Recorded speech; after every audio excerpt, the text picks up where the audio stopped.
Marrakech s'installe aux portes de Paris. Déco8 vous propose une émission de bien-être et de sérénité. Nous allons parler de la décoration marocaine.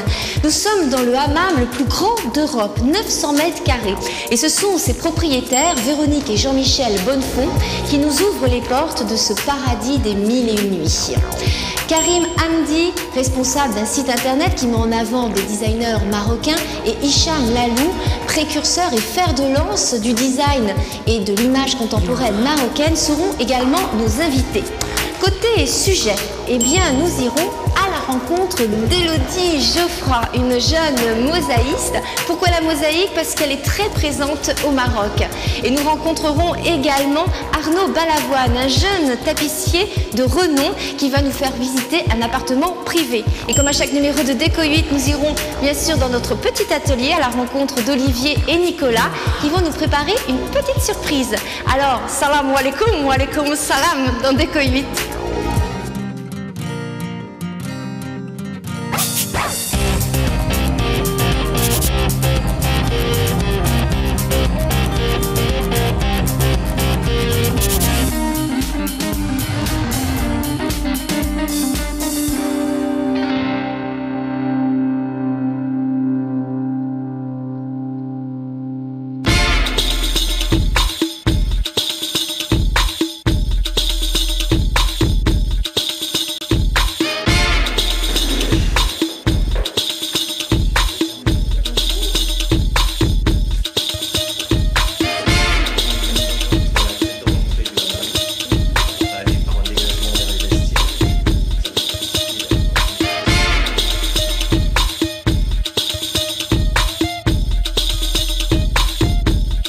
Merci de nous accueillir dans ce hammam. Alors vous êtes maître d'œuvre, également promoteur immobilier, et vous avez créé ce hammam d'une très belle surface.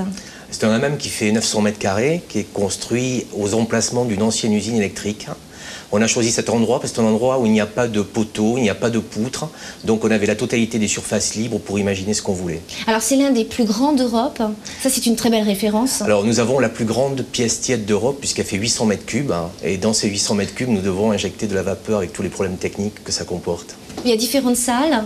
Alors c'est un hammam de type traditionnel, c'est-à-dire qu'autour d'une pièce tiède qui fait environ 250 mètres carrés sont articulés un hammam chaud qui est un hammam de 50 degrés. Vous avez une piscine, vous avez des salles d'enveloppement dans lesquelles on fait les gommages, les enveloppements d'argile de manière traditionnelle. Vous avez des salles de massage, nous avons 10 salles de massage, vous avez des vestiaires, un restaurant, des terrasses, etc. Des salles de repos, enfin tout ce qu'il faut pour que les femmes et les hommes se sentent dans le plus pur bien-être ici. Alors pourquoi cet amour du Maroc, de Marrakech plus précisément?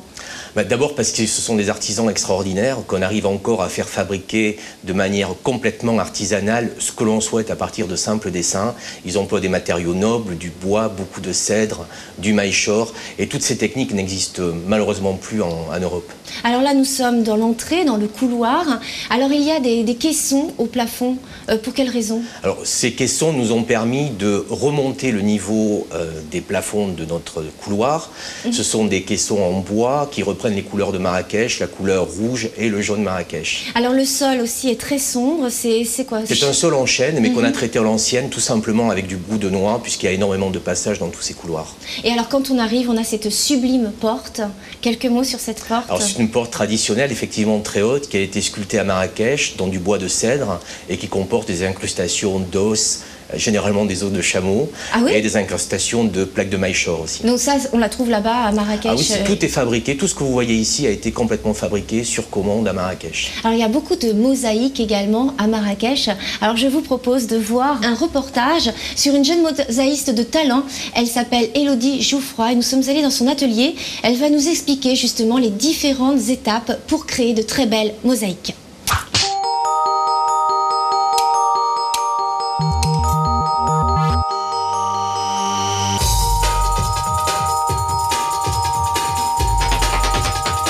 J'ai commencé donc par des études d'histoire de l'art à la fac de Nanterre et donc j'ai obtenu ma licence d'histoire de l'art.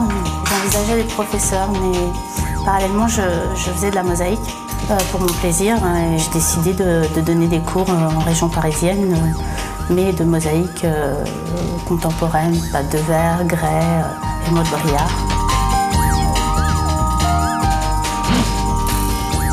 Je vais vous montrer les outils qu'on peut utiliser en mosaïque. Donc ici, on a la pince zag-zag. Celle-ci, elle est très utile pour couper notamment le verre opalescent. Et ici, on a la pince japonaise. Ça permet de rogner les éléments. On a un contourneur, une sorte de coupe-verre. Et puis, on va s'aider pour détacher le verre d'une pince séparatrice. Cet outil-là qui est très utile, ça s'appelle une presselle. Ça permet de bien saisir la tesselle. C'est très pratique. On a du grès, de la pâte de verre. On a la gamme Émaux de Briard. On a ce qu'on appelle le spectrum, la micro-mosaïque.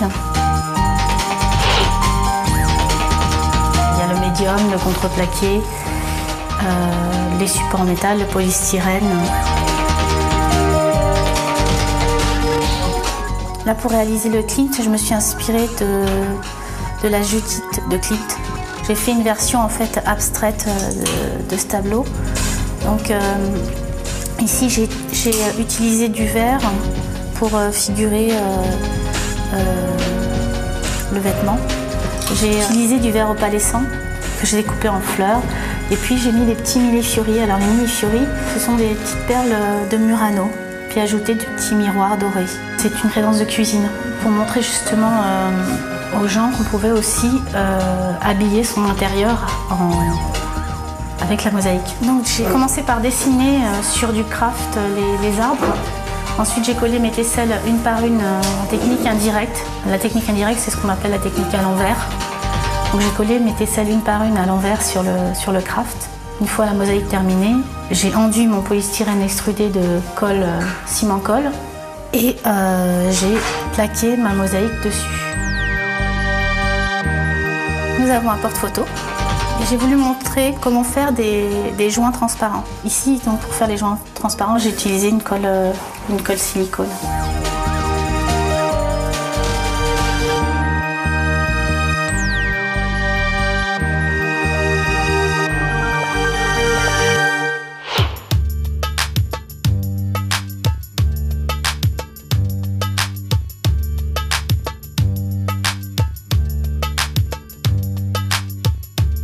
Salam alaikum, Karim Abdi et Hicham Lalou.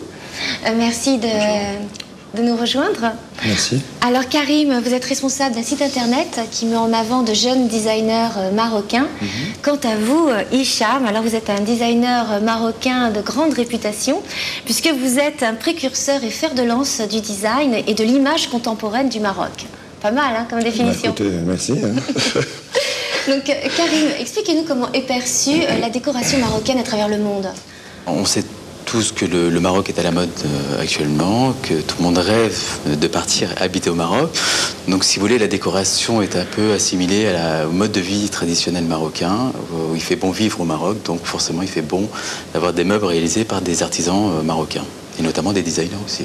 Vous, Hicham, vous êtes l'un des premiers designers, justement, à avoir utilisé la tradition marocaine et la rendre moderne et contemporaine. Et alors, votre produit phare, c'est la théière Kouba.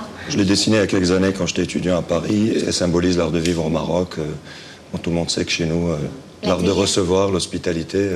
Dans un monde de décoration, il y a toujours le rituel du thé. Et donc, j'ai un petit peu bousculé, si on peut dire, les traditions en partant de la forme sphérique, en donnant plus une ligne architecturale à la théière qui est empreinte de deux cultures, donc l'arcade gothique et en même temps l'arcade arabo-andalouse, hispano-mauresque. Voilà. Et vous, Karim, vous vous attachez justement à faire découvrir de jeunes designers marocains. Alors là, devant nous, on a... Alors, là, vous avez un chemin de table qui est réalisé par une créatrice qui est installée à Marrakech. C'est un exemple et c'est assez représentatif de ce qui se passe au Maroc, où il y a un mélange justement d'Occident et d'Orient, où cette créatrice donc, est une Française installée à Marrakech, qui travaille la pâte de verre qui vient directement de Murano en Italie, avec le maillechort qui est un métal qui est très utilisé au Maroc, où notamment cette théière est faite en partie en maillechort. Voilà, ouais. là c'est un objet de décoration type de ce qu'on peut trouver actuellement au Maroc et ce qui est tendance aujourd'hui. Alors vous, Hicham, vous avez créé aussi pas mal de produits avec des jeux de mots. Alors brièvement, Nomadsland, en deux mots. L'idée c'était pas le No Man's Land, mais le Nomadsland, le monde du nomade, le nomadisme, en sachant tous les meubles qu'on peut bouger assez facilement dans l'espace, l'aspect d'un meuble qui peut avoir plusieurs fonctions. Donc l'idée, c'était de partir un léger clin d'œil sur le salon marocain et toujours l'art de vivre au Maroc, sans partir sur du folklorisme ou du... Oui, voilà. Voilà, mais plus travailler sur l'essence d'une idée avec le respect de l'identité culturelle ou un parti pris qu'on peut choisir pour un modèle. Donc l'élaboration d'un premier concept et tout le développement d'une ligne à travers le Nomadland 1, le 2, le 3, le 4. Alors il y a un autre jeu de mots avec votre pouf, le pouf Fès, mais c'est la ville bien sûr. La ville de Fès, qui va fêter d'ailleurs ses 12 siècles d'existence en 2008. C'est là d'ailleurs où a été créée la fameuse théière Cuba. Et donc c'est aussi un aperçu, une ligne hyper architecturale, très épurée, avec un système d'encoche qui permet de pouvoir glisser les doigts et de pouvoir avoir une prise. Toujours cette idée de pouvoir transporter. Il y a toujours cette idée en fait de tradition et de modernité. Voilà. Alors pour conclure, qu'est-ce qu'on peut dire justement? Comment va évoluer le design, la décoration marocaine? Le Maroc a une carte à jouer, une identité marocaine à imposer sur la scène internationale et elle va s'imposer par la force des choses parce que les Marocains sont très doués. Et justement, il y a cette transition entre l'artisanat traditionnel et le design. Et toutes les créations qu'on peut voir aujourd'hui réalisées par les designers, il y a toujours une inspiration marocaine dans la création. Donc je pense qu'il y a une réelle identité marocaine qui va s'imposer sur la scène. Comment on dit merci Shukran. Shukran, alors shukran à vous deux. Merci beaucoup. Et je vous propose aussi de voir un reportage. Alors nous aussi en France, on a des talents, on a des tapissiers de talent. Et je vous propose d'aller tout de suite à la rencontre d'Arnaud Balavoine, un jeune tapissier qui va nous faire la visite d'un appartement avec des murs en tapisserie et des nouveaux meubles. Vous allez voir, c'est étonnant. Attention.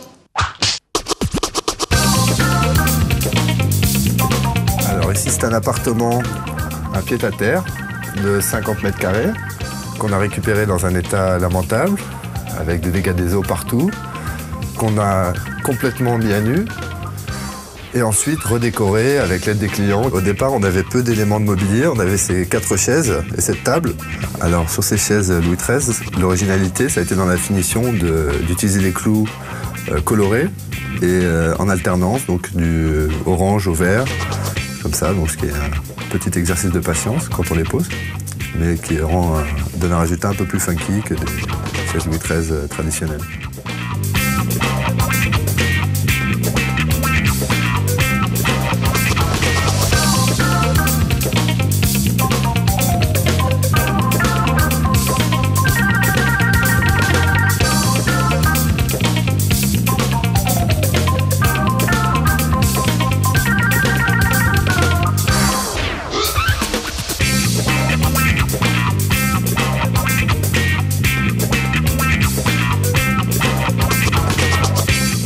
Créé un canapé pour aller dans cette pièce. On a gardé l'esprit à haut dossier des sièges Louis XIII.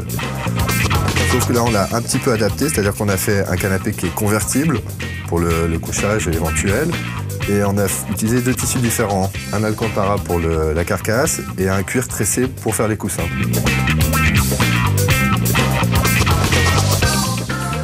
Donc la tenture murale, en fait, elle s'est imposée parce qu'on avait des murs qui étaient très abîmés, qui auraient été difficiles à repeindre. Donc on a fait une couche de protection avec du plastique et du molleton. Ensuite, on a posé cette tenture et on a fait un effet de capitonnage en mettant des clous à chaque endroit où on retrouve le motif avec cette petite fleur pour donner un peu de volume et de matière.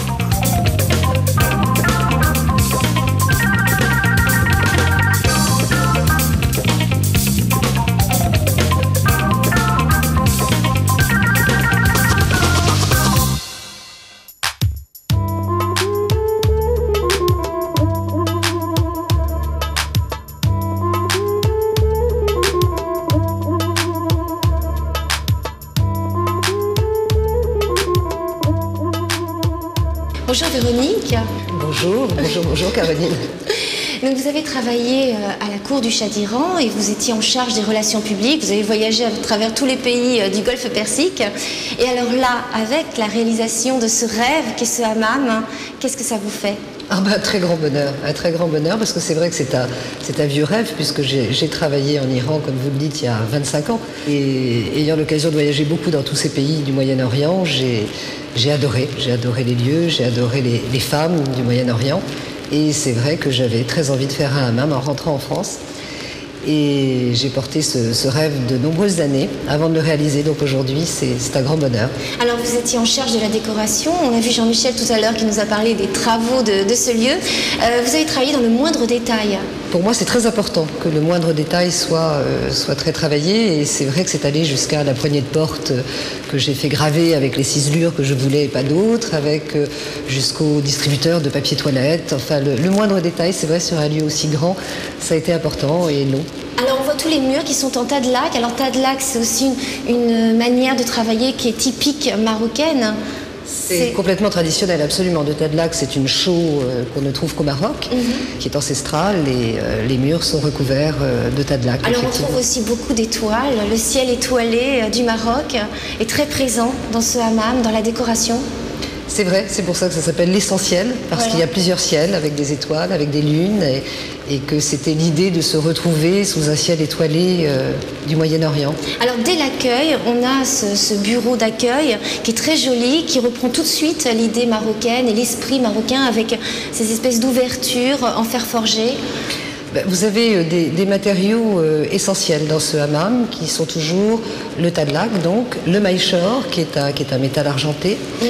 Les éliges, qui sont des carrelages qui sont faits à la main un par un au Maroc et posés un par un et qui vont de 5 mm de côté jusqu'à des plus grandes, évidemment. Qu'on a également dans cette salle de hammam, au centre, avec cette Absolument. Cette fontaine. Et par terre, ce sont des terres cuites avec des cabochons de zélige. Donc ça, c'est un matériau extrêmement traditionnel et très beau. Enfin, qu'on retrouve également dans votre restaurant, voilà, avec toutes ces tables. Voilà, vous allez toujours retrouver du maïchor, du tas de lac, des éliges. On va aller voir la piscine, une piscine superbe et très originale. On y va ? On y va.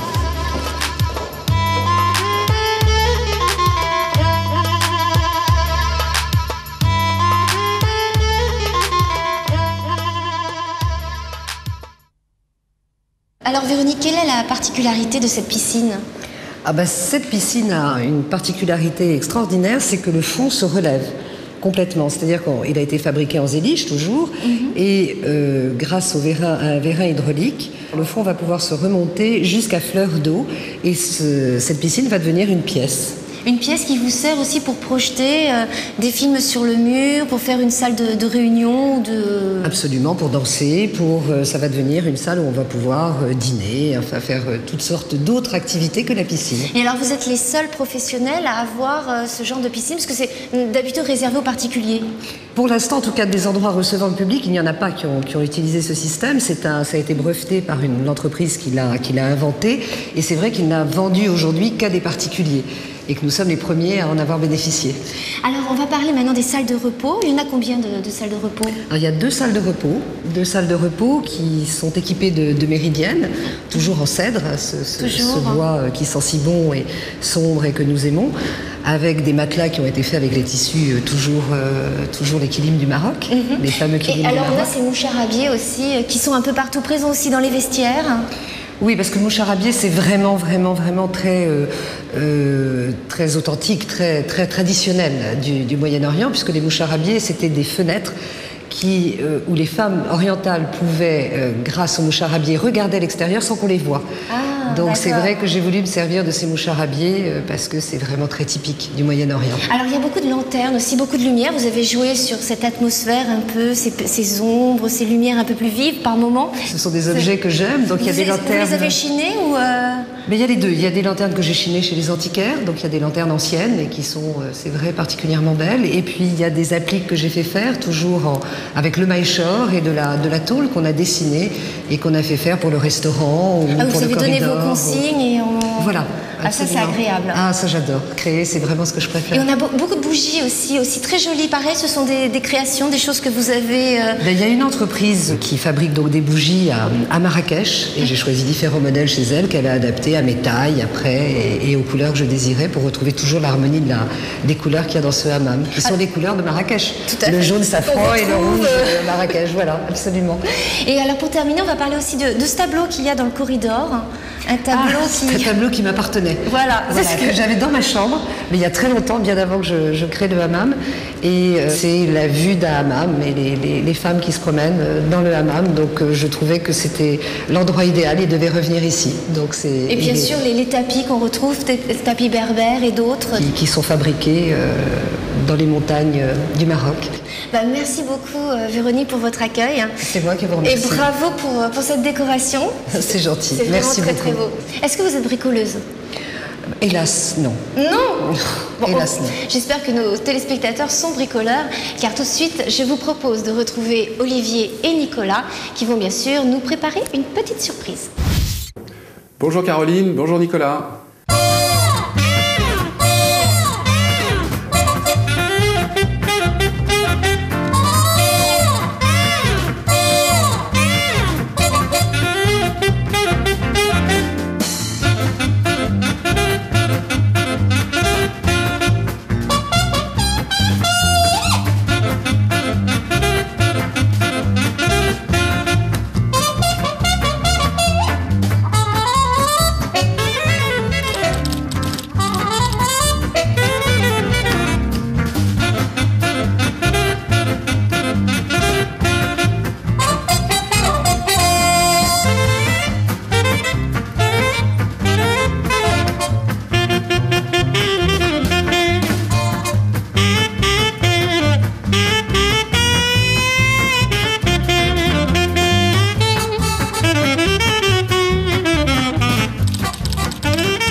Et on termine avec nos conseils lecture. On démarre avec un premier livre, Motifs. C'est de Tricia Guild, c'est aux éditions Ouest France.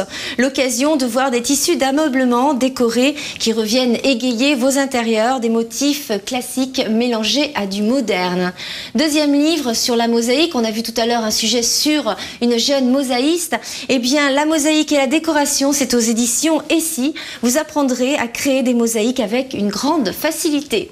Et bien sûr, on termine termine avec un livre sur la décoration marocaine. C'est Déco Maroc, c'est de Philippe Saharoff. C'est aux éditions Aubanel, pièce par pièce. Découvrez des astuces pour décorer vos maisons de façon orientale. Voilà, c'est la fin de cette émission. Merci à tous de votre attention et on se retrouve très vite pour un prochain numéro de Déco 8. Vous êtes prêts? Ça rèque? Ok, si ça rèque, ça éclate. Ça rèque et ça éclate. C'est parti. Mon kiki.